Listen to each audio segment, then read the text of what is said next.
अवधूत चिंतन श्री गुरुदेव दत्त नवरात्रिनी अधिष्ठाती दैवी शक्तिओ માં નવદુર્ગા સૌ આત્મીય પરિજનો સજ્જનોને શ્રી ગુરુદેવ દત્ત સહ નવરાત્રિની હેતભરી શુભેચ્છાઓ. ચો તરફ આનંદ, ઉલ્લાસ અને ઉમંગનું વાતાવરણ અનુભવાય છે. ક્યાંક માના અનુષ્ઠાન ચાલે છે તો ક્યાંક પદયાત્રીઓ ઉત્સાહપૂર્વક માનો જયઘોષ કરતા આગળ વધે છે, તો ક્યાંક જપ, તપ, પૂજન અને માની આરાધના વિવિધ સ્વરૂપે થઈ રહી છે. આવો આપણે પણ માના સ્વાગત, આવ ભગતમાં જોડાઈ જઈએ અને મા નવદુર્ગાને પ્રસન્ન કરવા જગદંબા જગતજનનીને પ્રેમથી પૂંખીએ. અગાઉ આપણે 10 મહાવિદ્યામાં 10 દેવીઓ અંગે સંક્ષિપ્ત જાણકારી મેળવી છે. હવે આપણે શારદીય નવરાત્રિમાં નવદુર્ગા અંગે જાણકારી મેળવીશું. પ્રથમ 10 મહાવિદ્યાના નામ ઉપર દૃષ્ટિપાત કરી લઈએ, જેથી મનમાં કોઈ દ્વિધા ઉત્પન્ન ન થાય.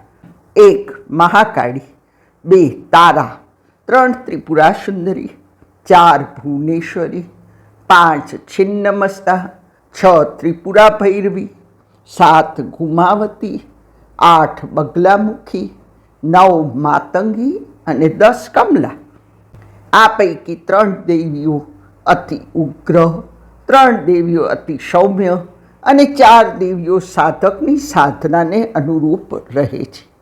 હવે આપણે નવદુર્ગાના નામો જોઈએ તો મા શૈલપુત્રી, 2 મા બ્રહ્મચારિણી, 3 મા ચંદ્રઘટા, 4 મા કુષ્માંડા, 5 મા સ્કંદ માતા, 6 મા કાત્યાયની, 7 મા કાલરાત્રિ, 8 મા મહાગૌરી, 9 મા સિદ્ધિદાત્રીની પ્રતિદિન ક્રમશઃ પૂજા થાય છે. તદુપરાંત મહાકાલી, મહાલક્ષ્મી અને મા સરસ્વતીના પૂજનની પણ પરંપરા છે. વળી રાજરાજેશ્વરી, મહેશ્વરીની ઉપાસનાનું પણ વિધાન છે. તો બીજી બાજુ પોતાના કુળદેવી જેવા કે માતંગી, ચામુંડા, ઉમિયામાં, આશાપુરામાં, મોમઈમાં વગેરેની પણ નવરાત્રિમાં સ્થાપના થાય છે. નવરાત્રિના 9 દિવસો આરાધના કરવા માટે અતિ શ્રેષ્ઠ છે. આ 9 દિવસ દરમિયાન જગતજનની જગદંબાની ચેતના સમસ્ત બ્રહ્માંડમાં ખૂબ જ સક્રિય હોય છે. મા જાણી આ દિવસોમાં આપણી સમક્ષ પ્રત્યક્ષ પૃથ્વી ઉપર આવે છે, જેની અનુભૂતિ આપણે અનુભવાય છે. નવરાત્રિની આસપાસ સૂર્યનું તુલ્લા સંક્રમણ થતું હોય છે, જેથી સૂર્ય પાતાળ તરફ ગતિ કરે છે. આથી આસુરી ઉપદ્રવોથી બચવા માટે માની આરાધના દ્વારા આનો ઉકેલ લાવી શકાય છે. સમગ્ર બ્રહ્માંડમાં મહાકાલી, મહાલક્ષ્મી અને મહાસરસ્વતી એ મૂળ 3 શક્તિઓ છે, જે અનુક્રમે શિવ, વિષ્ણુ અને બ્રહ્મા સાથે જોડાયેલ છે. આ પૈકી મહાકાલી સર્વજીવોની રક્ષા, કાર્ય સાધક, દૈત્યોને ભય પમાડનાર, દિવ્ય રુદ્રતા ધારણ કરનારા છે, જે દુષ્ટોને દંડિત કરનારા અને કરુણાથી દ્રવિત થનારા છે.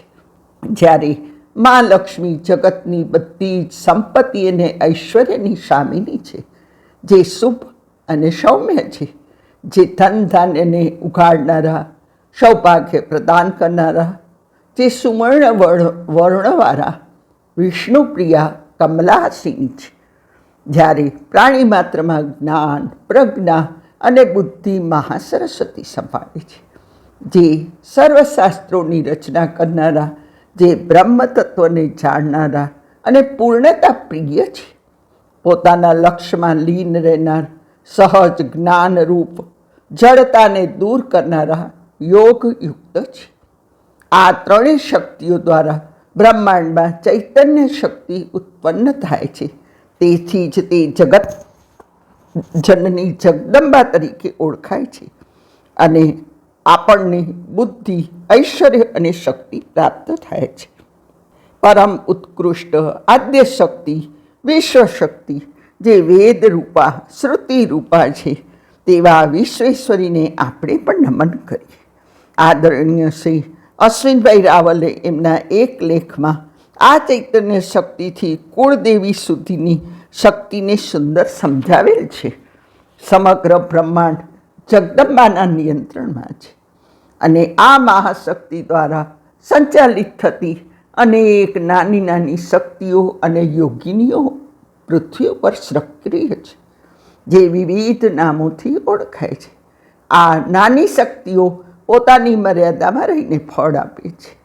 મહાશક્તિ દ્વારા રચાયેલું આ એક વિશાળ નેટવર્ક જ છે.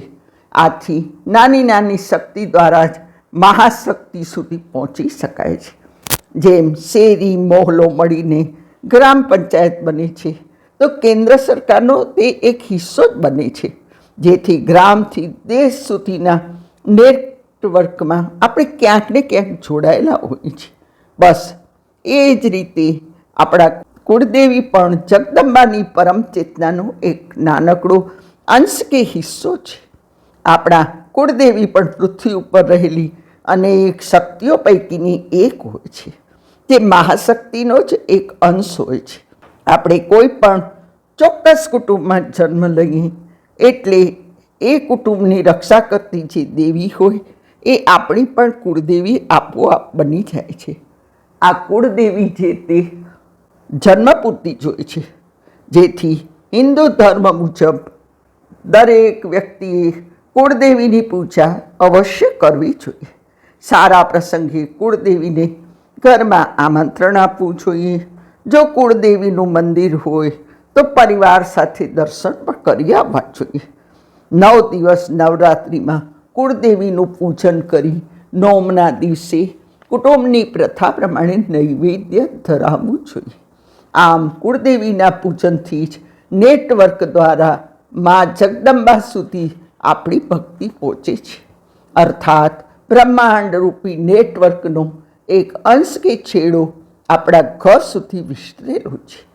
એ જ અગાઉ મેં દર્શાવ્યું છે તે મુજબ ચામુંડા, આશાપુરા, ઉમિયા, માતંગી વગેરેને ગણી શકાય.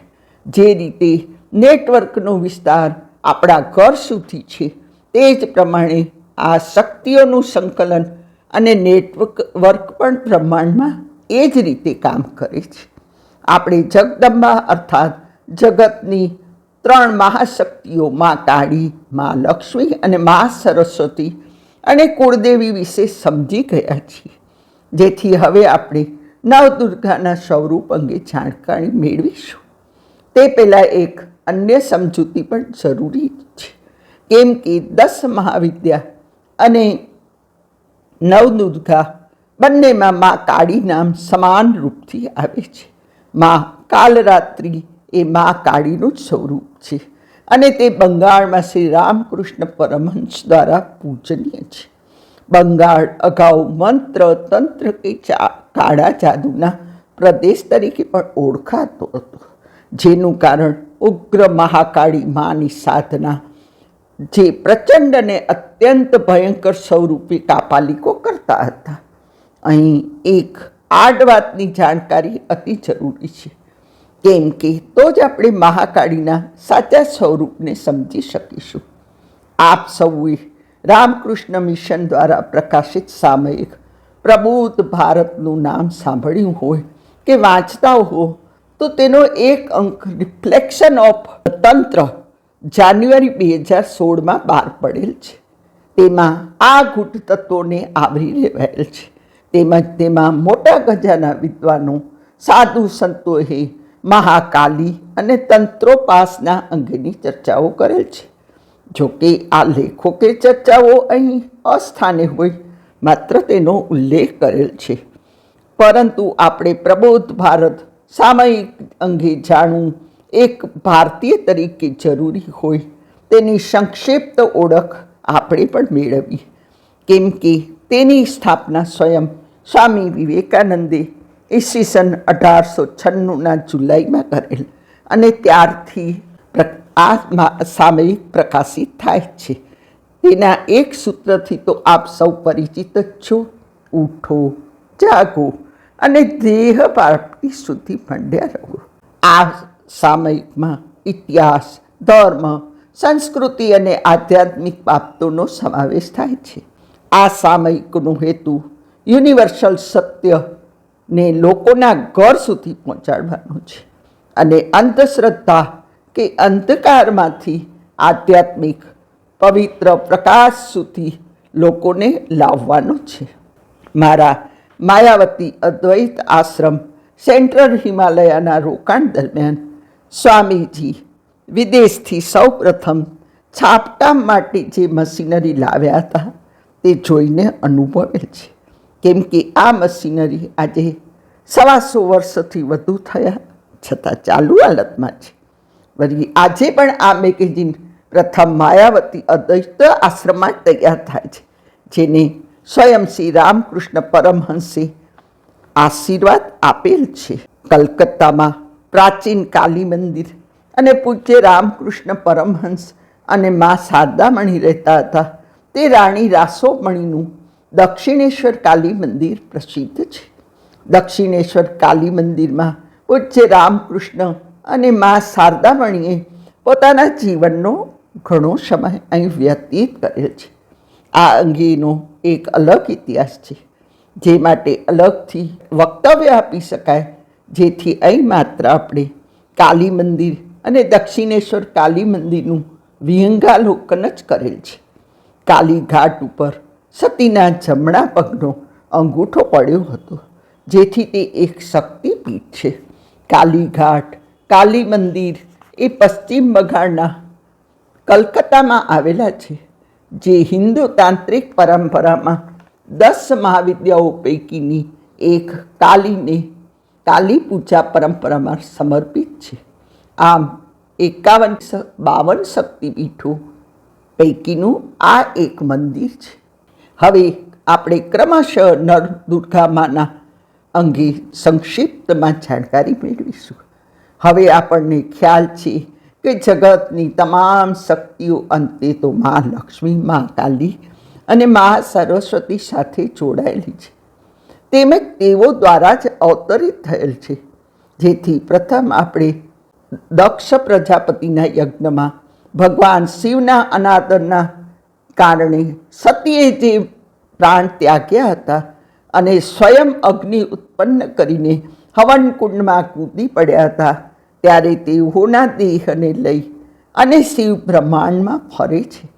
પરિણામે વિષ્ણુ ચિંતિત થઈને સુદર્શન ચક્રથી સતીના દેહના ટુકડા કરે છે. ત્યારે જ્યાં જ્યાં દેવીના અંગોના ભાગ પૃથ્વી ઉપર પડે છે, ત્યાં ત્યાં શક્તિપીઠોનું નિર્માણ થયેલ છે, જે બાબતથી આપ સૌ વિદિત છો.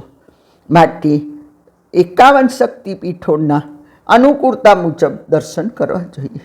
અંતે તો જેમ દેવોના દેવ મહાદેવ છે, તે જ પ્રમાણે માતા પાર્વતી જ આદ્ય શક્તિ છે. પુરુષ અને પ્રકૃતિનો સમન્વય એટલે જગત માતા પિતા મહાદેવી અને મહાદેવને વંદન. આપણે નવરાત્રિના પહેલા દિવસથી નવદુર્ગાના 9 સ્વરૂપોને સંક્ષિપ્તમાં જોઈશું. મા દુર્ગા પોતાના પહેલા સ્વરૂપમાં અર્થાત પ્રથમ નોરતાના શૈલપુત્રી તરીકે ઓળખાય છે. પર્વતરાજ હિમાલયને ત્યાં જન્મ લેવાથી તેમનું નામ શૈલપુત્રી પડ્યું હતું. માતાનું આ સ્વરૂપ જોઈએ તો તે વૃષભ ઉપર બેઠેલા છે. માના જમણા હાથમાં ત્રિશૂલ અને ડાબા હાથમાં કમળ પુષ્પ છે. આ શૈલપુત્રી નવદુર્ગામાં પ્રથમ દુર્ગા છે. દક્ષ પ્રજાપતિના યજ્ઞમાં દેવી યોગા અગ્નિ દ્વારા શરીરને ભસ્મ કરે છે. પછી શિવ દક્ષના યજ્ઞનો સંપૂર્ણ ધ્વંસ કરે છે. તે જ સતી બીજા જન્મમાં હિમાલયના પુત્રી તરીકે જન્મ લે છે અને તેમના વિવાહ આ જન્મમાં પણ શિવજી જોડે જ થાય છે. જેથી શૈલ અર્થાત પર્વતરાજની પુત્રી હોવાથી શૈલપુત્રી તરીકે ઓળખાય છે. પાર્વતી હૈમવતી પણ તરીકે ઓળખાય છે, જે શૈલપુત્રીનું જ નામ છે. ઉપનિષદની કથા અનુસાર હૈમવતી નામ ધારણ કરીને તેમણે દેવતાઓના ગર્વનો નાશ કર્યો હતો. નોરતાના પ્રથમ દિવસે પ્રથમ શૈલપુત્રીની પૂજા થાય છે. મા દુર્ગાના આ પ્રથમ સ્વરૂપની શક્તિઓ અમાપ છે. આ પ્રથમ દિવસની ઉપાસનામાં યોગીઓ પોતાના મનને મૂલાધાર ચક્રમાં સ્થિર કરી યોગ સાધનાનો પ્રારંભ કરે છે. મા દુર્ગાની નવ શક્તિઓ પૈકી બીજું સ્વરૂપ બ્રહ્મચારિણીનું છે. અહીં બ્રહ્મ અર્થાત તપસ્યાના અર્થમાં આ શબ્દ છે. બ્રહ્મચારિણી અર્થાત તપના આચરણ કરવાવાળી દેવી. વેદસ્ત્વ તત્વમ તપો બ્રહ્મ. વેદ, તત્વ અને તપ એ બ્રહ્માના જ અર્થ છે. માનું આ સ્વરૂપ પૂર્ણ જ્યોતિર્મય અને અત્યંત ભવ્ય છે. માના સ્વરૂપમાં જમણા હાથમાં માળા અને ડાબા હાથમાં કમંડળ રાખે છે. જ્યારે તે હિમાલયની પુત્રી હતા ત્યારે નારદના ઉપદેશથી ભગવાન શંકરની પતિ સ્વરૂપે પ્રાપ્ત કરવા માટે અત્યંત કઠિન તપશ્ચર્યા કરી હતી. આ કઠિન તપશ્ચર્યાના કારણે જ તેમને બ્રહ્મચારિણી નામથી સંબોધવામાં આવ્યા.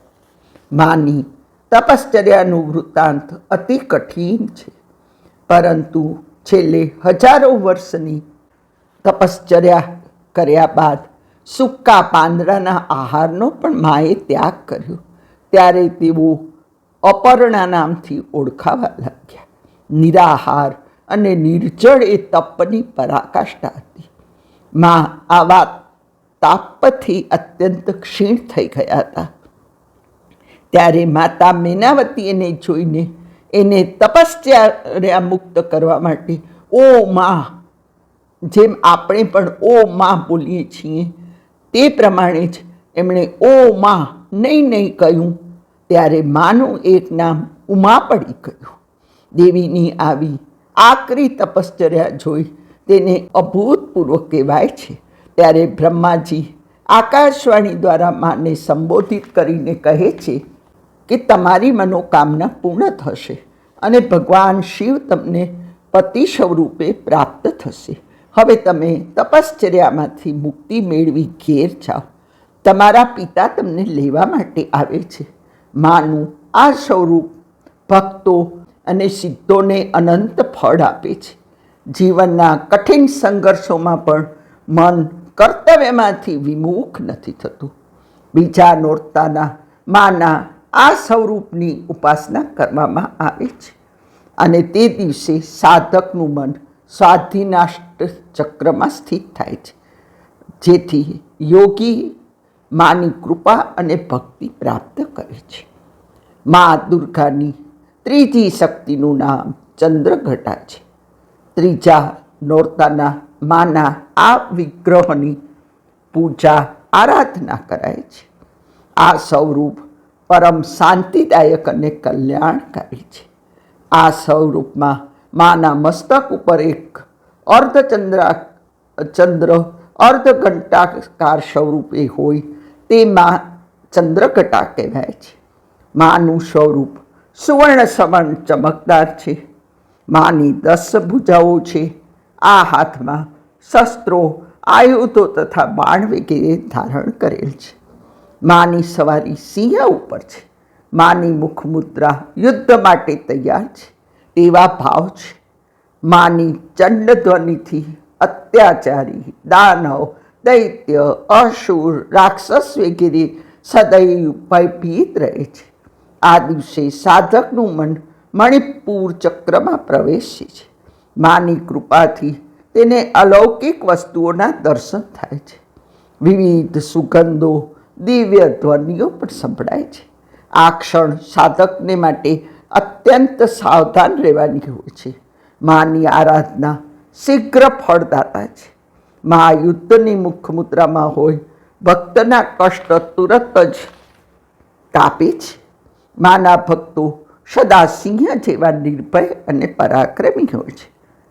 માના ઘંટાની ધ્વનિ સદા ભક્તોને ભૂત પ્રેત વગેરે બાધાઓથી રક્ષા કરે છે. આપણે મન વચન કર્મ અને કાયાથી વિધિ વિધાન સહિત પવિત્ર થઈને આ માં ચંદ્રઘટાની શરણમાં જવું જોઈએ. માનું ધ્યાન આ લોક અને પરલોક બંનેમાં પરમ કલ્યાણકારી અને સદગતિ આપનાર છે. નવ નોરતાના નવ દુર્ગામાના નવ સ્વરૂપો કે નવ શક્તિઓ પૈકી મા દુર્ગાનું ચોથા સ્વરૂપનું નામ કુષ્માંડા છે. પોતાના મંદ હળવા હાસ્ય દ્વારા ચંડ અથવા અંડ અર્થાત બ્રહ્માંડને ઉત્પન્ન કરે છે, જેથી મા કુષ્માંડા નામ ધારણ કરીને ઓળખાય છે. જ્યારે સૃષ્ટિનું અસ્તિત્વ ન હતું, જો તરફ માત્ર અંધકાર અને અંધકાર હતો, ત્યારે દેવીએ પોતાના હાસ્યથી બ્રહ્માંડની રચના કરી હતી, જેથી તે સૃષ્ટિની આદિશક્તિ પણ છે. તેનું નિવાસ સૂર્યમંડળના અંદરના લોકમાં છે. સૂર્યલોકમાં નિવાસ કરવાની શક્તિ માત્ર મા કુષ્માંડામાં જ છે. માના શરીરની ક્રાંતિ અને પ્રભા સૂર્ય સમાન દૈદીપ્યમાન છે. અન્ય કોઈ દેવી કે દેવતા આ તેજની કે પ્રભાવની ક્ષમતા નથી કરી શકતા. માની અષ્ટપૂજા છે, તેથી મા અષ્ટપૂજા દેવી નામથી પણ વધુ પ્રસિદ્ધ છે. માના 7 હાથોમાં ક્રમશઃ કમંડળ, ધનુષ, બાણ, કમળ, કળશ, ચક્ર તથા ગદા છે, જ્યારે 8મા હાથમાં જપમાળા છે. માનું વાહન સિંહ છે. સંસ્કૃતમાં કુષ્માંડાને કુંબળા કહે છે અને માને બધા બલિમાં કુંબળાનું બલિ અતિ પ્રિય છે, જેના કારણે પણ તે કુષ્માંડા કહેવાય છે. અહીં એક આડ વાત એ કે જેને આપણે કોળું કહીએ છીએ તે જ સંસ્કૃતનું કુષ્માંડા. અને આપ જો સાઉથની ફિલ્મો જોતા હો કે તેના શોખીનો હો, તો દરેક ફિલ્મમાં દરવાજા પર સફેદ કોળું વધેરી ઉપર કંકુ છાંટીને નજર ઉતારવામાં આવે છે.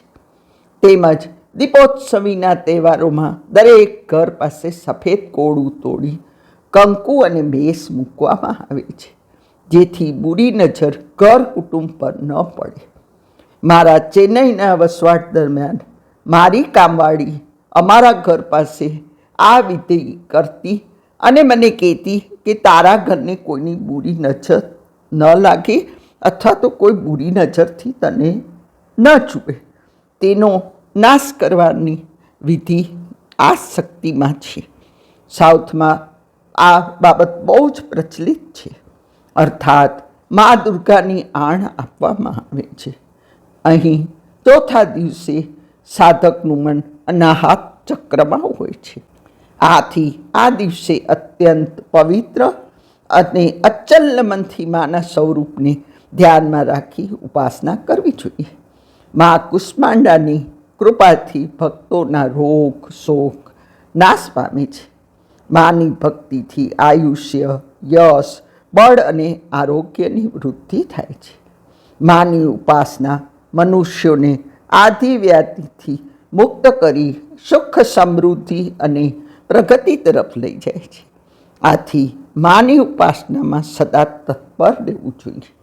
અહીં બીજી એક વાત પણ મા કુષ્માંડા સાથે જોડાયેલી છે કે ક્ષત્રિય સમાજ ક્યારેય કોળાનું સેવન કરતો નથી, કેમ કે તેઓ શક્તિ પૂજક હોય. તેઓએ એવું માને છે કે આ માના બલિની વસ્તુ હોય, તે માત્ર પ્રસાદ સ્વરૂપ હોય. તેઓ ક્યારેય પણ કોળાનો કોઈ ઉપયોગ કરતા હોતા નથી. મા દુર્ગાના 5મા સ્વરૂપને કે શક્તિને સ્કંદ માતા નામથી જાણવામાં આવે છે. મા એ આ સ્કંદની માતા હોય સ્કંદ માતા નામથી ઓળખાય છે. ભગવાન સ્કંદ અર્થાત કુમાર કાર્તિકેય નામથી જે ઓળખાય છે તે જ, જે દેવતાઓના સેનાપતિ અને દેવાસુર સંગ્રામના પણ સેનાપતિ બન્યા હતા. તેમનું વાહન મયુર છે, જેથી તેમને મયુર વાહન નામથી પણ ઓળખવામાં આવે છે. આવા પુત્રની માતા હોય મા દુર્ગાનું પાંચમું સ્વરૂપ પુત્રના નામથી પ્રસિદ્ધ થયેલ છે. આ દિવસે સાધકનું મન વિશુદ્ધ ચક્રમાં હોય છે. માના આ વિગ્રહમાં ભગવાન સ્કંદ બાળક રૂપે તેમના ખોળામાં બેઠેલા હોય છે. માતૃ સ્વરૂપીની 4 ભુજાઓ છે. ઉપરના જમણા હાથથી બાળકને ગોદમાં પકડેલ છે, તેમજ નીચેની ભુજાઓ ઉપર ઉઠી રહી છે, જેમાં કમળ પકડેલ છે. ડાબા હાથની ઉપરની ભુજા વર મુદ્રામાં તેમજ નીચેની ભુજામાં કમળ પકડેલ છે. માનો વર્ણ સફેદ છે. એ કમલના આસન ઉપર આરૂઢ હોય તે પદ્માસના દેવી તરીકે પણ ઓળખાય છે. 5મી નવરાત્રિનું શાસ્ત્રોમાં ખૂબ જ મહત્વ છે. આ ચક્રમાં મનવાળા સાધકની સમસ્ત બાહ્ય ક્રિયાઓ અને ચિત્તવૃત્તિઓનો લોપ થઈ જાય છે. સાધક વિશુદ્ધ ચૈતન્ય તરફ અગ્રસર થાય છે. સાધકનું મન સમસ્ત લૌકિક બંધનોથી મુક્ત થઈ મા પદ્માસનામાં તલ્લીન થઈ જાય છે. આ સમયે સાધકે અતિ સાવધાનીથી ઉપાસના તરફ આગળ વધવું જોઈએ. મા સ્કંદ માતાની ઉપાસનાથી ભક્તની બધી ઈચ્છાઓ પૂર્ણ થઈ જાય છે. તેના માટે મોક્ષ દ્વાર સ્વયં સુલભ બની જાય છે.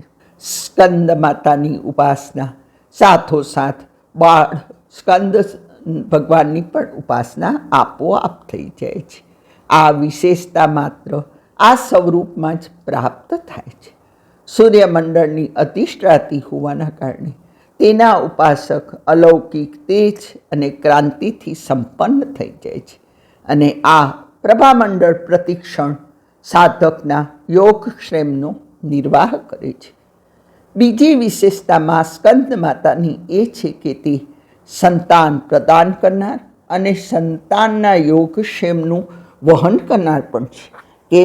કેમ કે તેઓ પોતાના બાળક સ્કંદને ખોળામાં રાખેલ છે, જે દરેક સ્ત્રી માટે એક માતૃશક્તિનું ઉત્તમ ઉદાહરણ કે પ્રતીક છે. મા દુર્ગાના 6ઠ્ઠા સ્વરૂપનું નામ કાત્યાયની છે, જે નવરાત્રિના 6ઠ્ઠા દિવસે પૂજનીય હોય છે. માનું કાત્યાયનીનું નામ મહર્ષિ કત્તના પુત્ર કાત્ય હતા. તેમના ગોત્રમાં વિશ્વ પ્રસિદ્ધ કાત્યાયન ઉત્પન્ન થયા હતા. તેઓએ ભગવતી પરા અંબાની કઠિન ઉપાસના ઘણા વર્ષોથી કરી હતી. તેઓની ઈચ્છા હતી કે મા ભગવતી તેમના ઘેર પુત્રી સ્વરૂપે જન્મ લે, જેથી માએ આ પ્રાર્થનાનો સ્વીકાર કરી લીધો. લાંબા કાળ પછી દાનવ મહિષાસુરના અત્યાચાર પૃથ્વી ઉપર બહુ જ વધી ગયા.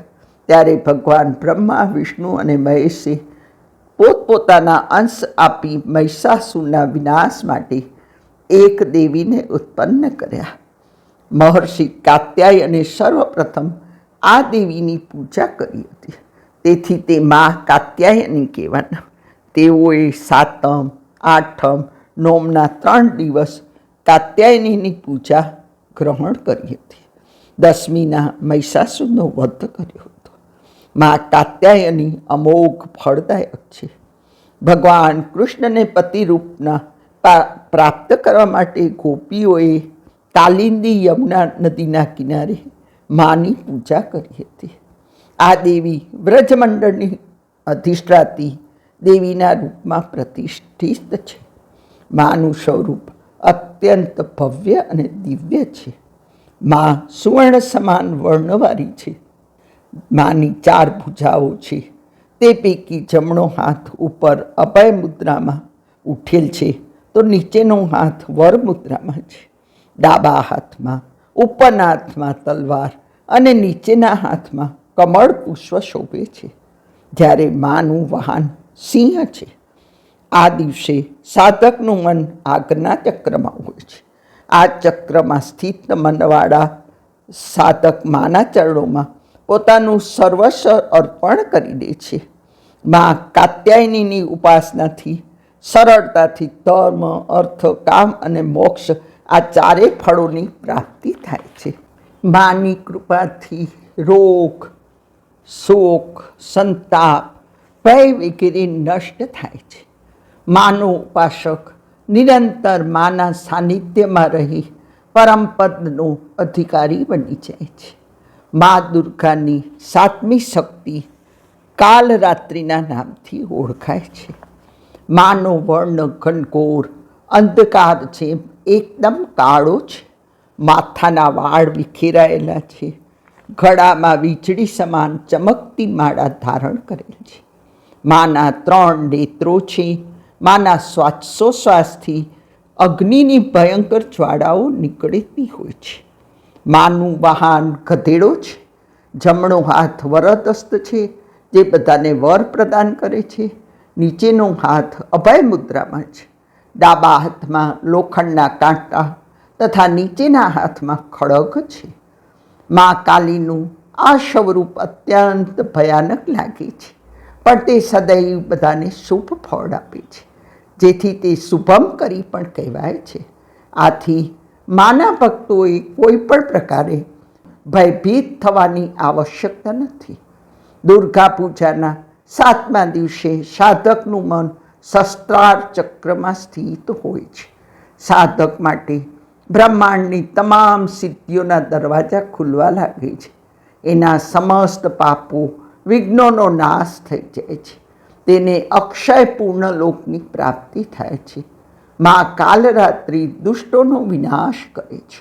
દાનવ, દૈત્ય, ભૂત, પ્રેત, રાક્ષસ તેના સ્મરણ માત્રથી ભયભીત થઈ જાય છે. મા ગ્રહ બાધાઓ દૂર કરે છે. માની કૃપાથી સાધક સંપૂર્ણ ભયમુક્ત થઈ જાય છે. મા દુર્ગાની 8મી શક્તિનું નામ મહાગૌરી છે. તે સંપૂર્ણપણે ગૌરવર્ણ છે. એની ઉંમર 8 વર્ષની ગણવામાં આવે છે. અષ્ટવર્ષા ભવેદ ગૌરી. માના વસ્ત્રો, આભૂષણો પણ શ્વેત છે. માની 4 ભુજાઓ છે. એનું મહાન વૃષભ છે. જમણો હાથ ઉપર અભય મુદ્રામાં ઉઠેલો છે, જ્યારે નીચેના જમણા હાથમાં ત્રિશૂળ ધારણ કરેલ છે. ડાબા હાથમાં ઉપર ડમરું અને નીચેનો હાથ વરદ મુદ્રામાં છે. માની મુખ મુદ્રા શાંત છે. પોતાના પાર્વતી સ્વરૂપમાં ભગવાન શિવને પતિરૂપમાં પ્રાપ્ત કરવા માટે ખૂબ જ કઠિન તપશ્ચર્યા કરી હતી. ગોસ્વામી તુલસીદાસજી અનુસાર ભગવાન શિવ સાથેના વિવાહ માટે દેવીએ કઠોર સંકલ્પ લીધો હતો. જન્મ કોટી લગી ખર હમારી, બરહુ શંભુ નત રહું કુંવારી. આ કઠોર તપના કારણે પાર્વતીનું શરીર એકદમ કાળું પડી ગયું હતું, જેથી શિવજીએ માના શરીરને ગંગાજળથી ઘસીને ઉજ્જવળ બનાવે છે. ત્યારે મા વિદ્યુત સમાન અત્યંત ક્રાંતિમાન અને શ્વેતવર્ણ થઈ જાય છે.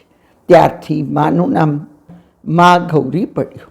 દુર્ગા પૂજાના 8મા દિવસે મા ગૌરીની ઉપાસનાનું મહત્ત્વ છે. માનું ધ્યાન, સ્મરણ, પૂજન, આરાધના ભક્તો માટે સર્વાધિક કલ્યાણકારી છે.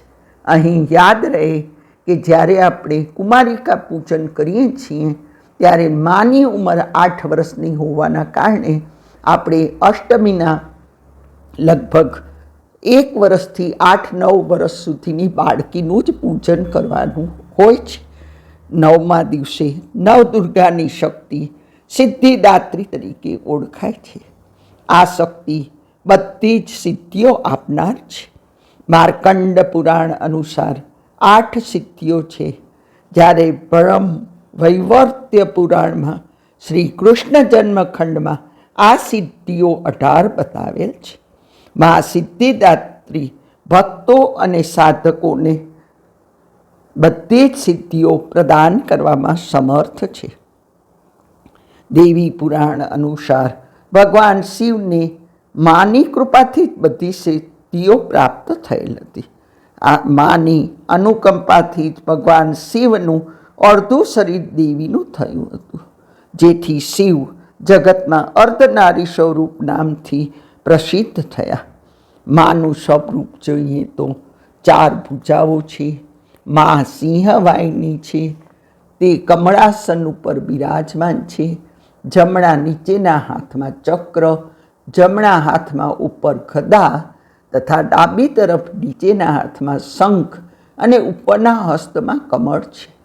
સૃષ્ટિમાં કોઈ જ બાબત તેના માટે અગમ્ય નથી. બ્રહ્માંડ ઉપર વિજય પ્રાપ્ત કરવાનું સામર્થ્ય મા પાસે છે. નવદુર્ગામાં મા સિદ્ધિદાત્રી અંતિમ શક્તિ છે. અન્ય 8 દુર્ગાઓની પૂજા ઉપાસના કરતા કરતા સાધકો ભક્તો 9મા દિવસે મા સિદ્ધિદાત્રીની ઉપાસનામાં પ્રવૃત્ત થાય છે. માની ઉપાસના પૂર્ણ કર્યા બાદ લૌકિક પારલૌકિક ઈચ્છાઓ કે કામનાઓની પૂર્તિ થઈ જાય છે. જો કે માના કૃપાપાત્ર બન્યા બાદ કોઈ કામના બાકી રહેતી નથી. પછી મા ભગવતીનું પરમ સાનિધ્ય જ સર્વસ્વ થઈ જાય છે. માના ચરણોનું સાનિધ્ય પ્રાપ્ત કરવા માટે કાયમ નિયમનિષ્ઠ રહી ઉપાસના કરતા રહેવું જોઈએ, જેથી અમૃત પદ તરફ અગ્રેસર થવાય છે. આમ આપણે નવદુર્ગાની 9 શક્તિઓ અંગે સંક્ષિપ્ત જાણકારી મેળવી. પુનઃ આપણે ભગવાન દત્તાત્રેયની અનઘા શક્તિની વાત કરીએ તો જો પ્રભુ દત્તાત્રેય બ્રહ્મા, વિષ્ણુ અને મહેશના સમન્વયથી પ્રગટ થયેલા છે, તો તેઓની શક્તિઓ પણ મા સરસ્વતી, મા લક્ષ્મી અને મહાકાલીમાંથી જ ઉદ્ભવેલી હોય. તે જ બાબત દુર્ગાની 9 શક્તિઓ પૈકી માની 6ઠી શક્તિ કાત્યાયનીમાં ફલિત થતી દેખાય છે. કેમ કે ત્રિદેવના અંશમાંથી જ મા કાત્યાયનીનું પ્રાગટ્ય થયેલ છે. અર્થાત અનઘા શક્તિ કે જે નિષ્પાપ છે, કેમ કે તે દોષ રહિત હોય છે. હિન્દુ ધર્મમાં અનઘા દેવીને ભગવાન દત્તાત્રેયનું પ્રતિનિધિત્વ કરે છે તેવું કહે છે, જે તાંત્રિક અને યૌગિક પરંપરાઓમાં પ્રસિદ્ધ છે. મા મહિષાસુરનું યુદ્ધ વિંધ્યાચલ પર્વત પાસે થયેલ. તેથી વિંધ્યાચલમાં વિંધ્યવાસિની દેવીના ત્રિકોણમાં લક્ષ્મી, કાલી અને સરસ્વતીને સમર્પિત અલગ અલગ મંદિરો છે. એવું સમગ્ર વિશ્વમાં આ એક જ માત્ર ત્રિકોણ છે. જેથી કાશીની યાત્રાએ જાઓ તે દરમિયાન વિંધ્યવાસિની દેવી સાથે કાલી અને સરસ્વતીના દર્શન પણ અવશ્ય કરશો. કેમ કે મહિષાસુર મર્દિનીનું તે મૂળ સ્થાનક અને શક્તિપીઠ છે. હવે એક દૃષ્ટિપાત દુર્ગા સપ્તશતી ઉપર, કેમ કે અંતે તો આ બધી શક્તિઓ મા દુર્ગા અર્થાત માતા પાર્વતીમાં સમાહિત છે. જેથી જગતજનની જગદંબાને સત પ્રણામ. 700 શ્લોકોમાં વર્ણિત હોય તે સપ્તશતી કહેવાય છે.